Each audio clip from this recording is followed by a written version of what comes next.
ఈరోజు మన సెమీకండక్టర్లో ఒక ఇంటర్వ్యూ క్వశ్చన్ చూద్దాం. Two way switch logic gates use చేసుకుని క్రియేట్ చేయమన్నాడు. సో అసలు టూ వే స్విచ్ ఎలా వర్క్ చేస్తుంది? సో మనకి ఇక్కడ బల్బ్ ఉందనుకుందాం. ఓకే, స్విచ్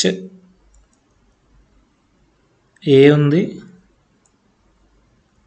స్విచ్ బి అనేవి రెండు ఉన్నాయి మనకి.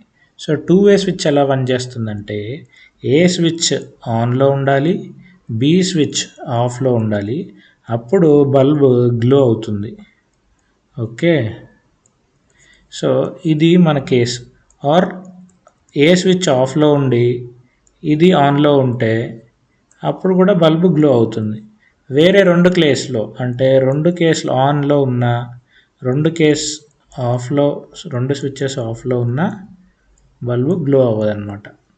సో ఈ కేసు మనం ఆల్రెడీ మన డైలీ లైఫ్లో ఇంట్లో చూసుంటాం. మనం ఆల్రెడీ మన ఫ్యాన్ స్విచ్చెస్ ఉంటాయి, రెండు స్విచ్చెస్ ఉంటాయి. ఒక స్విచ్ ఆన్ ఉండాలి, ఒక స్విచ్ ఆఫ్ ఉండాలి, అప్పుడే మన ఫ్యాన్ స్టార్ట్ అవుతుంది. సో ఇది అలాంటి కేసు కదా.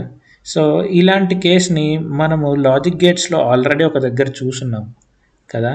సో అది ఏంటి? ఎక్స్ఆర్, మన ఎక్స్ఆర్ గేట్ అనమాట. So XR gate truth table చూద్దామా?